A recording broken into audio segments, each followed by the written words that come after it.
New York City Mayor Bill de Blasio ended his bid for the 2020 Democratic presidential nomination on Friday. Sean Rayford, Getty Images. New York City Mayor Bill de Blasio on Friday ended his campaign for the 2020 Democratic presidential nomination. De Blasio struggled to gain traction in a sprawling field of Democrats seeking the presidency. He announced his decision in an MSNBC interview. "I feel like I've contributed all I can to this primary election, and it's clearly not my time," de Blasio told the hosts of Morning Joe. "So I'm going to end my presidential campaign, continue my work as mayor of New York City, and I'm going to keep speaking up for working people and for a Democratic Party that stands for working people." Story continues below. Advertisement. President Donald Trump, no fan of de Blasio, tweeted, "Oh no, really big political news, perhaps the biggest story in years." Part-time mayor of New York City, Bill de Blasio, who was polling at a solid 0 but had tremendous room for growth, has shockingly dropped out of the presidential race. NYC is devastated, he's coming home.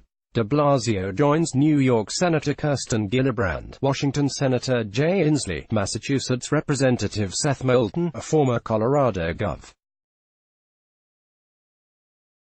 John Hickenlooper, and California Rep. Eric Swalwell, who have all left the Democratic primary race.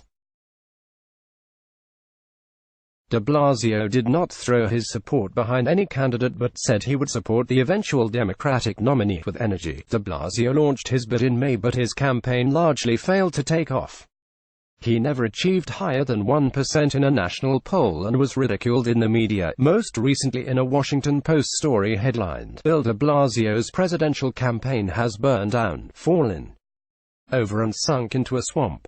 He qualified for the first 2 rounds of debates but failed to make the September debate stage and appeared unlikely to qualify for the October debates. De Blasio struggled to achieve the breakout moment he needed to stand out in the crowded Democratic field.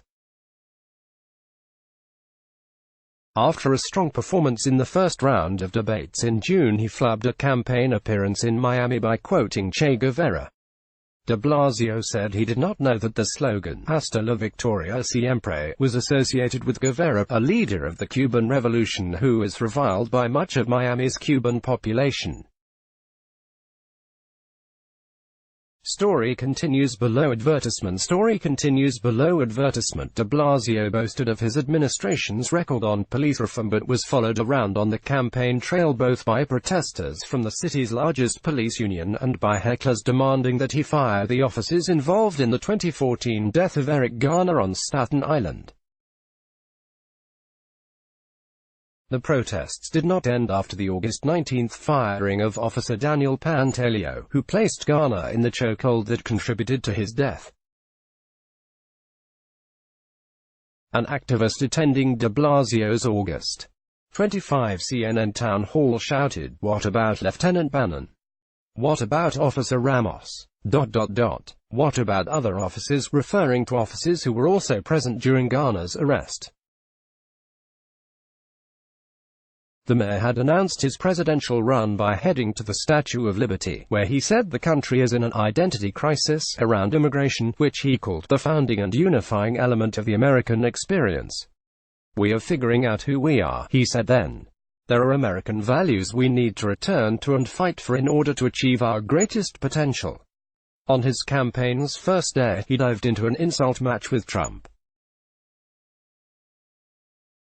"He's a con artist. I know his tricks. I know his playbook," the mayor said. Story continues below. Advertisement. Trump tweeted at the time that de Blasio was considered the worst mayor in the U.S. The Republican president said, "He is a joke, but if you like high taxes, NYC hates him." When de Blasio took office in 2014, he seemed briefly poised to become a leading voice for an emerging left wing of the Democratic Party. His central message was fighting income inequality, a theme he hit in the video announcing his presidential candidacy. "There's plenty of money in this world. There's plenty of money in this country. It's just in the wrong hands," he said. But Liberals' enthusiasm for de Blasio faded during his first term as mayor, partly because of political missteps at home and the emergence of bigger names elsewhere. Our morning update and evening update newsletters are written by Globe editors, giving you a concise summary of the day's most important headlines.